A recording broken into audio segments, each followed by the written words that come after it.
My guest, the legendary singer and trumpet player, Johnny BRITT.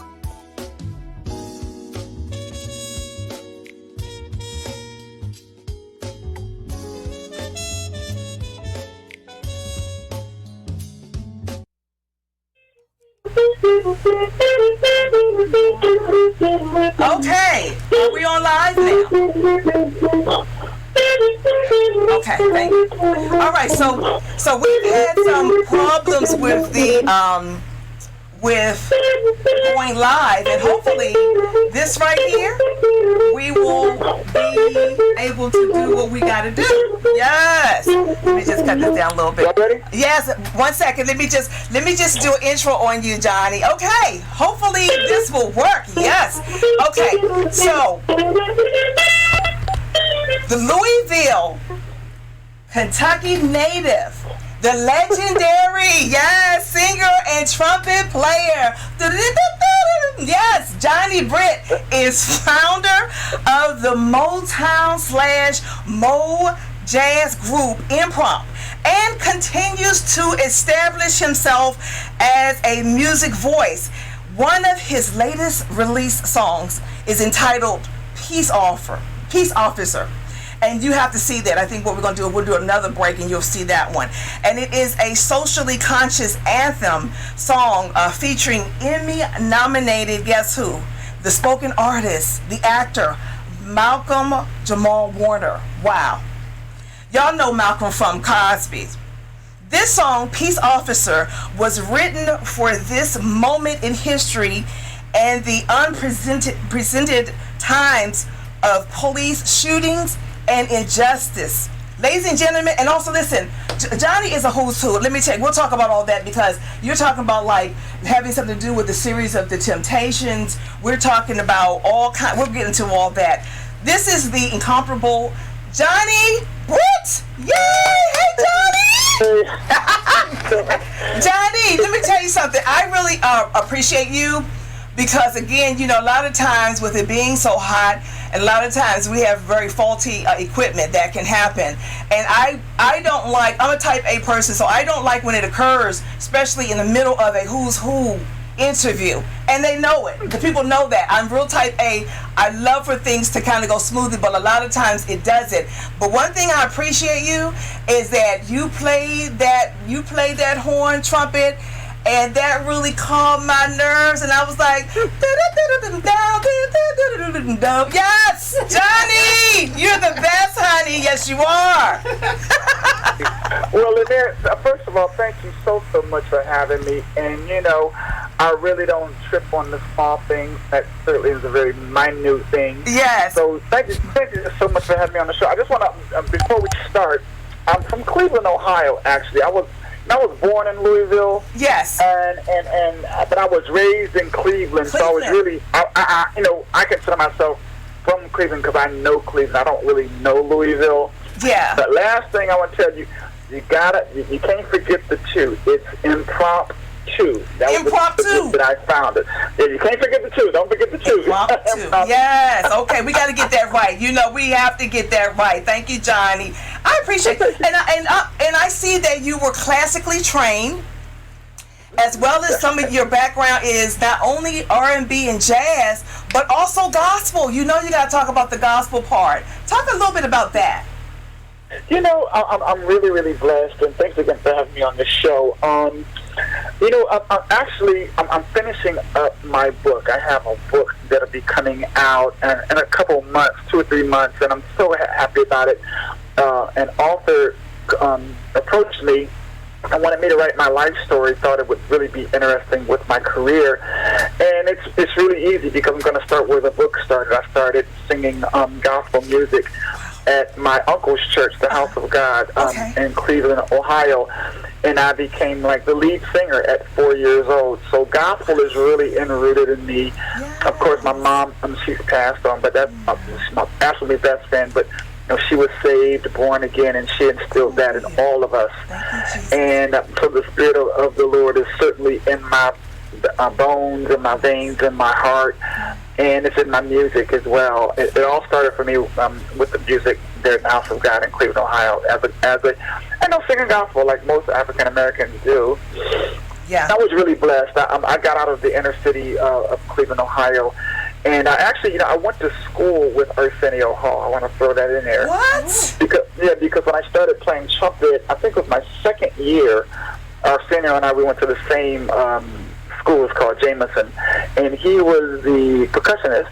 He was a chubby dude playing percussion and drums, and I was a second year playing trumpet, and we became friends way back then. And we started a band, and we used to practice at his house, and we dreamt of being in the music business. And needless to say, both of us have gone on to do pretty, very well. But I wanted to throw that in there. Yeah. But after I decided after high school, I had a great opportunity to study abroad in Paris, France, right outside of Paris, France, at the Conservatoire de Versailles. All this is in my book. I'm going to go real fast for you. Okay. But I studied with one of the greatest trumpet players in the world. His name is Roger Delmotte, and he was he was the first trumpet player for the Paris Opera. And so that's Paris Opera House. And so that's where my classical training really started with him and the Conservatoire over there in Paris, France. So I'm rooted in gospel music in Cleveland. I'm rooted in classical music from Paris, France. But also while I was in Paris, that's how I really got into jazz, and I met some of the greats there, Ella Fitzgerald, Ray Charles, Harry Sweet Edison, Al Jarreau, Woody Shaw, all the greats. I actually met Tom Brown there, and I'll tell you about that story because he just played with me. I just brought him up on stage last week at my show, and I just produced a record that him and I are doing. But that's where I really got started getting my legs together with my jazz studies. And then from there, I moved to Chicago, Illinois, where I got discovered by Otis Williams of The Temptations. And that's where I started singing. I was singing professionally in Paris, France, doing recording sessions. That's awesome. But I continued that and my studies in Chicago, where I was singing jingles and finished up my degree there in Chicago. And Otis Williams discovered me at the Erie Crown Theater in Chicago, in Indiana, actually. And I became the Temptations' youngest ever musical director. It's all in my book, and it's so wonderful because I have a quote from Otis Williams, who's, of course, the last surviving member of the Temptations, and he puts a very nice forward in my book, and I will cherish that forever. He talks about the very first time I came up to him and met him backstage and told him that I wanted to be their musical director, and it's all in the book. But it happened, and him and Melvin, Otis Williams and Melvin Franklin, hired me, and of course I traveled the world with the Temptations, and they've recorded my songs. I've produced them, written for them, and that led me to become the co-music producer for the Emmy Award film The Temptations, the miniseries starring Leon. Wow. And that's like the that's the most watched TV miniseries ever. And I was really blessed to be not only the vocal coach, but the music producer for all the music that you heard in that movie. Yeah. And that led me to become the co-music producer with Robert Townsend in the Little Richard story. Mm-hmm. So, we lost Little Richard last year, who is the founder of rock and roll. Mm-hmm. I was really blessed to have been able to co-produce that movie as well. So, been really, really blessed. Moved out here to Los Angeles and done a ton of work in film and television, records, being signed to Motown Records, and now I have my own solo career, and I so appreciate you playing my new album, Motown, and my new single, Peace Officer. Yes, we got to talk about the Peace Officer because, your take of it, and how did you even get Malcolm Jamal Warner to do his part? How did you get him to collaborate that with you? Talk about that. One of the advantages of moving out to Los Angeles is that you really meet the who's who in the industry, mm-hmm. and they know you from playing. I've been around, like I said, on Motown, Mojazz, and Malcolm and I were friends. The bottom line is I didn't look in the phone book to get his number. I had it, and I called him, yo, what's up, Johnny? And I told him about Peace Officer and let him hear it, and he loved it, and he said absolutely, and he did it. So it really was not hard at all. this business is built on relationships, and I stand really strong with my reputation. As the word says, let your yeses be yeses, and your noses that I really thrive on my reputation. So I had a great reputation with Malcolm Jamal Warner, as I do with everyone in the industry. Yeah. And he blessed me with his presence on Peace Officer. That's powerful, because we to talk about the story of that seeing it through the eyes of an officer. Because a lot of times, you have I used to call the officers back in the day officer friendly. We didn't know the officers to be like how a lot of them are today, where they, just have a gun and they just shoot people, especially, it seems like, especially us, the African Americans. This is kind of new now, with me being grown. But back in the day, we used to say, they're all officer friendlies.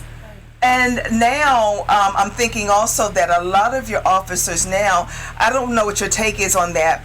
All officers aren't bad. You do have some good apples, and then, you do have some bad apples. I was thinking also that, as far as them getting newer officers in, I don't know what your take is on that, but maybe they should screen them more so that we're not giving the bad officers a gun to kill innocent people, because that's what's going on now, even with the Floyd case. What's your take on that? Yeah, I'm glad that you asked me that. When I wrote this song, it was a very sensitive subject at a very sensitive time. And when first of all, I really want to credit the author of my book, her name is Erlene Kreger, and we were doing a reading for my autobiography.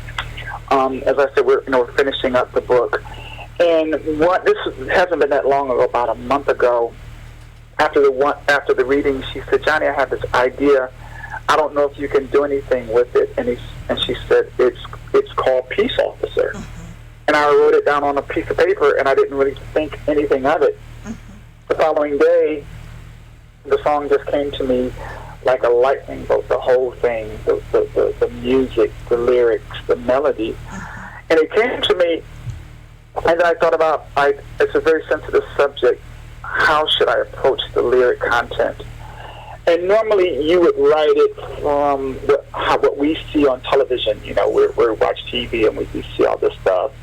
Or you're on the side of the street and you are videotaping the violence. But I decided, I wonder what is the policeman thinking. I tried to imagine what was going through his mind. Yeah. So that's the approach, the lyrical approach, the direction, and how I came up with the lyric. But I was really, especially with the video, as you said, there are definitely good cops, and there are more good cops than there are bad cops. And I tried to depict that in the video. I tried to depict that in the lyric, and I think Malcolm Jamal Warner did an amazing job, because he says exactly what you said in his spoken word piece about the good apples and the bad apples. And it's just, it's just a few police officers that have, tainted this reputation of police officers. But we need the police officers. We need police officers. I'm not, I've always said in all of my interviews, I am not political at all. I am going straight down the line. This is not a left or right issue. This song is called Peace Officer. And my hope for this song, when your listeners listen to it and share it and make it go viral, is that there will be peace nationwide with community and police. So, it's a real song. It's a real, unfortunately, it's a real song, and it's a real happening. But certainly not all police are bad, and we tried with every ounce of our body to depict that, especially in the video, because the video is very powerful. That's awesome. Because the police oath, like I'm a registered nurse, and so I make an oath as well as the Florence Nightingale. So the police oath is to protect and to serve. And so that's what we want. We want people who are there to protect and to serve. I mean, I don't know how they feel like you kill somebody. How do you sleep? Saying even though legally you that's your right. If they cross the line, you do kill them. but I don't even know how people sleep. You know, it's like, oh wow, I killed somebody. That's hard to me. That could be hard to. But I wanted to talk about this. You know, I got to talk about this. Marvin meets Miles. Okay, look, you know what, Johnny? Let me tell you something. You sound like Marvin Gaye. And you know, Marvin Gaye was from D.C. He's a Washingtonian, born and raised here. And also, I don't know if anyone told you, but you also sound like Curtis Mayfield, too, a little bit. Yeah, you do. I love your voice, and I like it because it's so, you know, you can understand what you're saying. A lot of times people are singing and you don't know what the devil, what did you just say? You know, I love it that you're clear. And then you play so much like the late Miles Davis. Superb how you put those two together, and I'm sure there's a story behind that. Maybe even while they were alive, I think also maybe they didn't get together, but you made it happen after their death. That's genius. You got to talk about that. You know, I really do appreciate that, Renee, that you are, you know, asking me about my critically acclaimed Marvin Meets Miles album, which I am extremely proud of.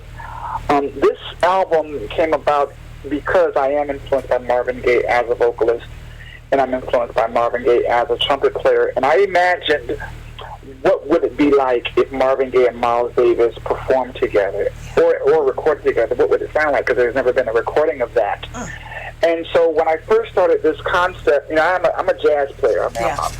I'm a pure jazz player, and I imagined like a jazz trio, right? Like a Miles Davis jazz trio with Marvin Gaye like crooning and singing on top of it. I don't know if you knew this, but Marvin really wanted to be like a Frank Sinatra. He really wanted to be like a jazz singer. And funny thing, I just want to say this real fast. Mickey Stevens was at my show last week. Wow. And he groomed Marvin Gaye. He was like one of the first A&R men that Barry Gordy hired at Motown Records. And he actually got Marvin to come out of the jazz thing I'm talking about to go over into the R&B thing. And it was funny, you know, when Mickey Stevens came up to me after my show last week and told me who he was, I was like, oh my God. And he gave me the highest compliment. He's about my vibe and my, you know, vocals. He was telling me, you know, how, whatever, you know, he just gave me a lot of compliments. I don't want to go. He just gave me great compliments. And I was like, oh my gosh. And he basically, you know, just gave me the highest praise of Marvin and me and kind of put me up, you know, whatever. Anyway, but I'm saying that to say, obviously, I'm highly influenced by Marvin, and so as the album developed, you know, I couldn't help but to put guitar on it, so I added Gino Greg Moore, who played with Marvin Gaye, on guitar. Now I added Wawa Watson, who played with Marvin Gaye, on guitar. I had Marcus Miller on You Sure Love the Ball, and this album just came together, and so it's more now like Miles Davis is playing in Marvin's band, because what I did with the Marvin Meets Miles album, I wrote an original song called Marvin Meets Miles. Make sure you check it out and check out the video as well. But all of the other songs are Marvin Gaye songs, and I basically, you know, put, you know, my style and my arrangement on those Marvin Gaye songs and implemented Miles Davis with him like I would envision it. So that's the way the album was made. Of course, I produced everything like I always do with all of my records. But I'm just so proud of that record, and I feel that record is a lost gem, or hidden, I would say a hidden gem. Yes. Because every time someone hears about it, it's brand new to them. So I so appreciate you bringing it to the world's attention on your show today. Absolutely, absolutely. And then you know that time just go. I think, look, we got to do a part 2 because you got to talk about that book and everything like that. We got to bring you back. Yes, indeed, we do. Yes, we do. Thank you so much. But let me say this: you've had hit after hit after hit, involved in hit movies, involved in hit what is it? Everything, the who's who in movies, La La Land. We talk about Hidden Figures. That's huge. and Marshall and Dunkirk, all the hit movies. What's next for you? Because, even though, we're dealing with this pandemic, and, even though, but people are still out, they're doing things, and so they're people are still getting together. They just have to take tests. They have to just take the test, make sure that they don't have the COVID.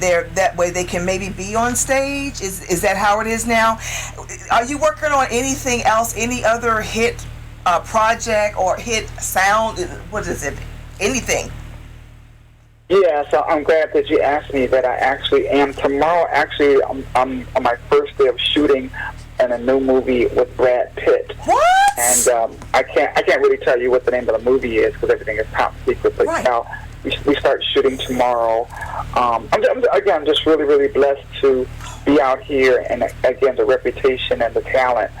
So working on this new movie, which you'll certainly hear about. Yeah. And it's funny because when I do these movies, like when I did La La Land, for example, I didn't, no one knows how big a movie is going to be, and it just so happened that I was featured in that really big scene with Meg Ryan and Ryan Gosling in front of the Eiffel Tower, and that's me playing the on camera. Playing the solo trumpet, and it's like the whole world has seen me on that. I got a call from Hans Zimmer to be the solo trumpet player for Hidden Figures. The whole world has heard that, and now, like, I'm just telling you about this new thing with Brad Pitt that I'll tell you about. But there's a lot of stuff going on. This new album of mine, which we are currently promoting, is called Mojazz, and Mojazz, and I was signed to a record label called Mojazz. Okay. It was Motown's only record label, and it was with the group that I founded called Impromptu. We had Women Tisdale on that label. We had Norman Brown on the label. We all started our careers at Mojazz, and we have to thank Steve McKeever because he was the one that signed all of us. He also signed Jill Scott on Hidden Beach. He got the Hidden Beach label because he got some funding from Michael Jordan. Wow. Which Michael Jordan was a huge fan of Impromptu, my group. And Michael Jordan is a true story. He wanted to know who was responsible for Impromptu, and it was Steve McKeever. And so they hooked up, and they hooked up for Hidden Beach and launching Jill Scott, etc.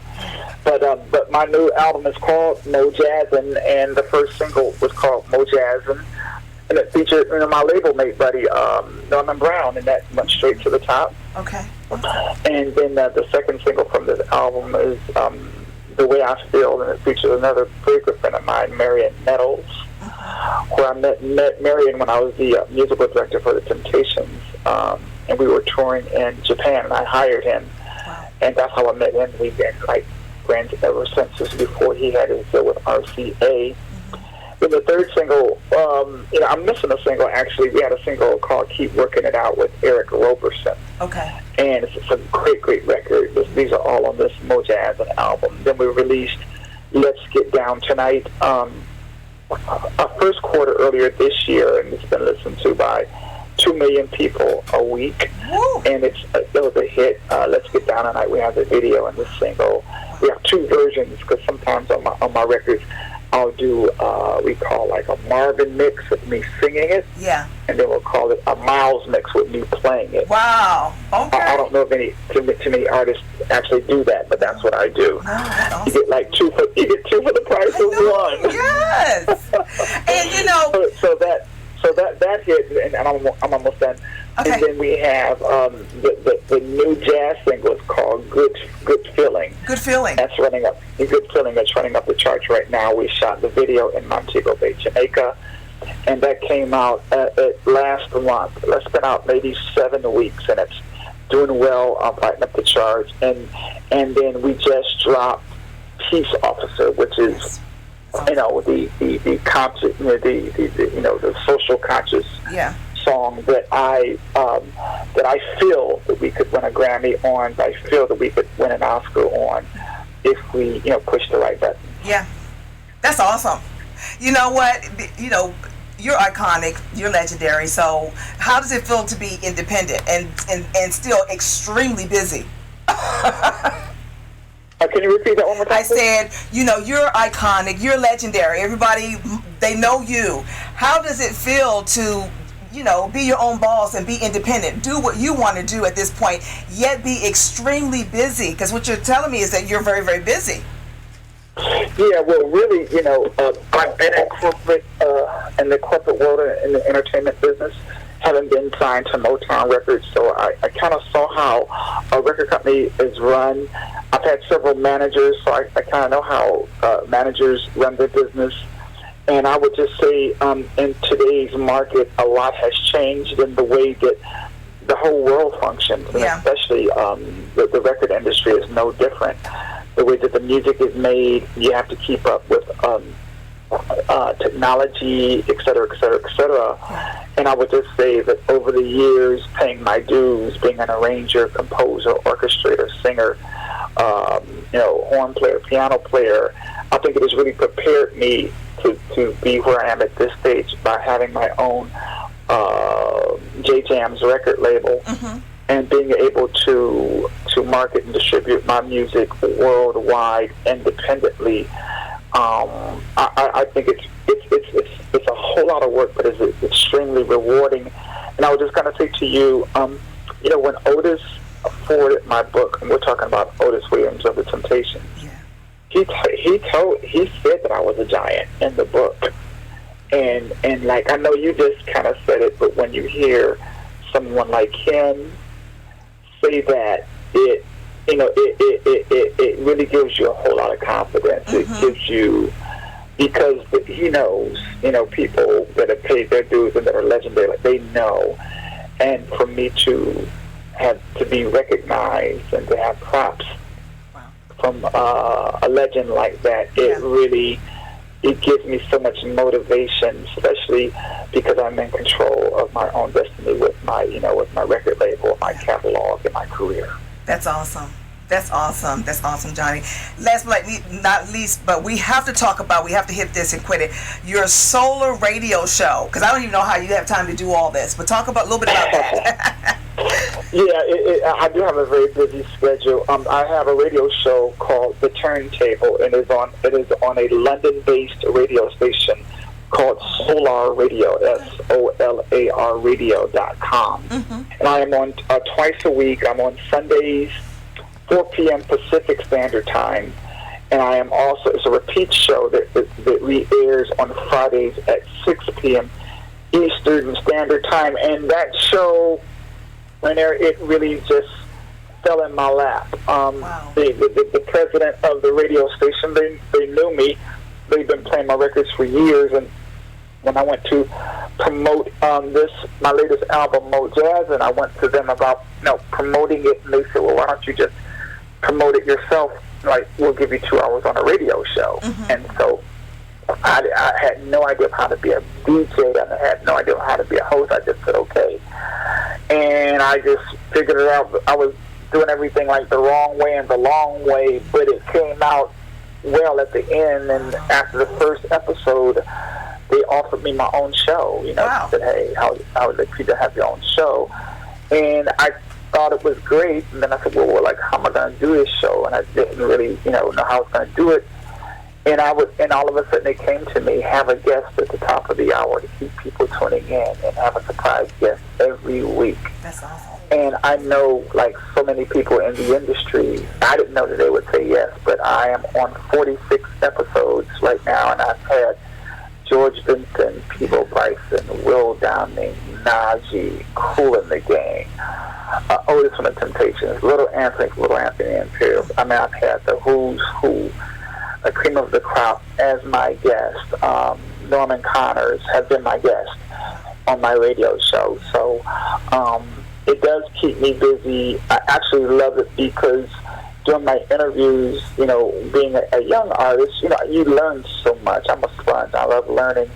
And I love to hear these icon stories and their advice, that they give to my listeners. So if you get a chance, please tune in. It's The Turntable with Johnny Britt, and you can always find that information out at johnnybritt.com. If you forget. And also, we upload the shows to mixcloud.com, mixcloud.com. Okay. And you can listen to any of the episodes whenever you want to. Okay. And you know what?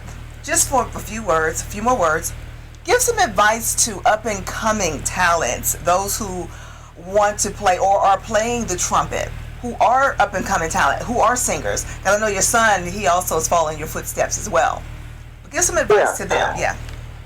It's so funny because I asked this question on my radio show, and it's so nice to get such a variety of answers from my different guests. But one of the constants is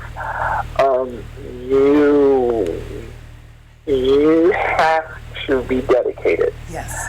And I always say, like when I'm mentoring people, they say, well, we're going to give it a year or two. I say, just do something else. And don't even waste that year or two. Do something else. You have to be dedicated. You have to be focused. Look at here. Being a serious instrumentalist or recording artist, this is hard as being a doctor. I'm sorry.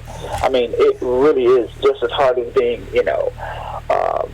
an engineer or these high, professions. This is serious business. You don't just wake up in the morning and play trumpet. You don't just wake up in the morning and really play piano. It is years of study. And I would just say, if you are serious, you need to be serious on whatever instrument that you are on. If you're an instrumentalist, if you're a vocalist, I would say the same. And I would say find your own sound. I would say, and I think the more that you do, the more confident you become. And when you become confident, then you can just go harder. And you can, you just have, you have confidence. So, because you have to be good. You're going to have to be good. I'm sorry. You're going to have to be good if you're going to, because that's what you are judged on. You're not, in this business, it is amazing to have a degree. And I'm so proud of my son. He just graduated from the Berklee College of Music with a double degree in film scoring and contemporary writing. Wow. He's going to need that out here in Hollywood because that's going to go a long way. But at the end of the day, they're going to want to know. They want to hear you sing. They want to hear you play. They want to hear your songs. They want to hear your range. I mean, the bottom line is, can you produce? So you just have to, you just have to love what you do, and I would really say have the eye of a tiger and really go for it. And that's my advice. That's awesome, Johnny. I really appreciate it. That time just goes. Is it after 8 here? After 8 o'clock, man, that time just goes. Johnny, you want to give any shout outs to anybody before we leave for tonight? Yeah, I'd like to thank Pamela Bouchard for getting this interview for me. My publicist. She just came on board, and I'm so happy with her. She's amazing. Thank you so much. And I'd like to thank my whole crew at J Jams Records, Dornell Jones, Danielle Holland, Rashana Stribbles, and DJ New York City Ken. They all helped me, my radio promoters, both on the jazz side, Chris Clay, on the he's my R&B radio promoter on my jazz side, which Jason Goroff.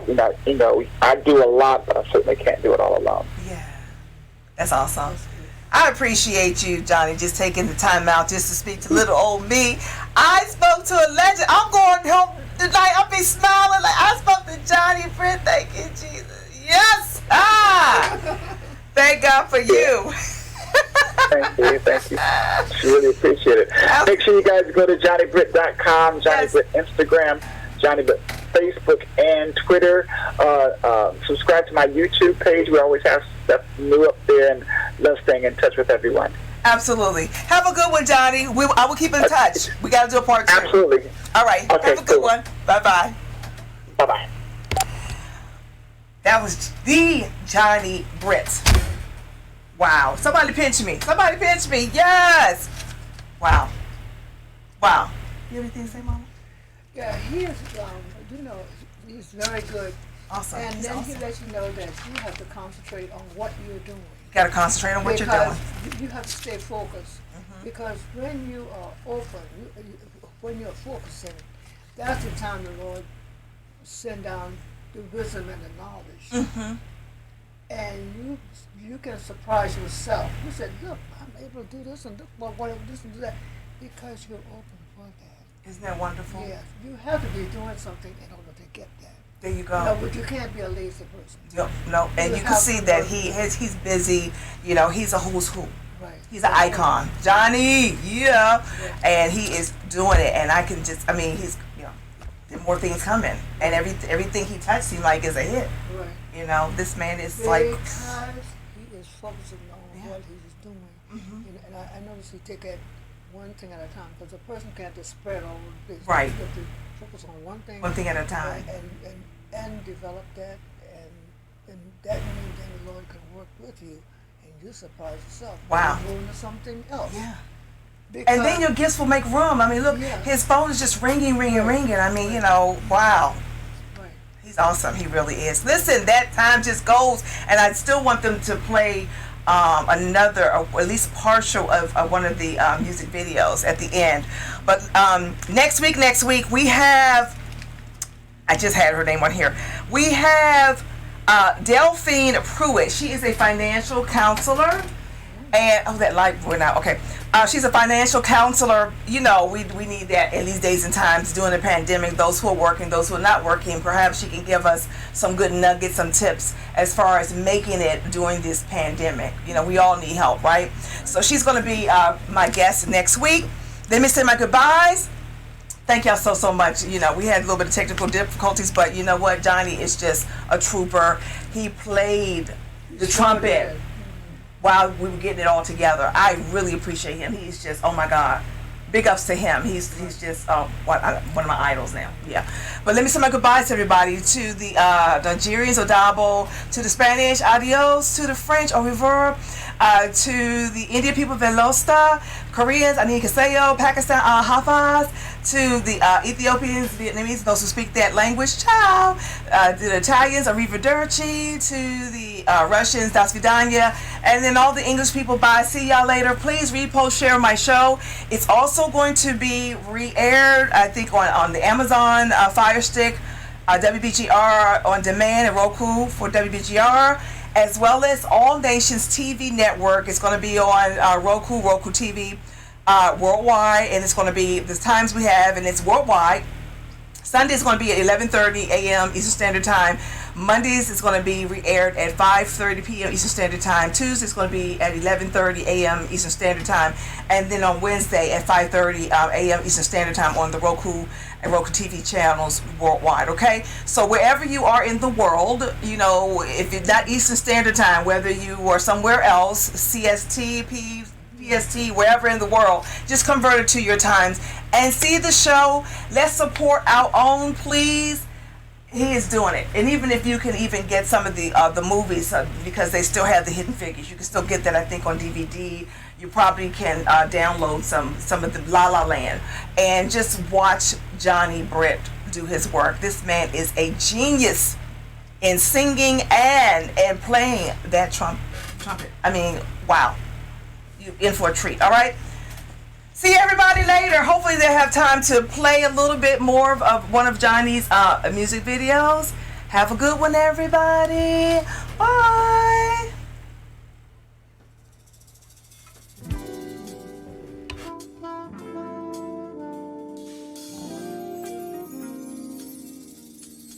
Thank you.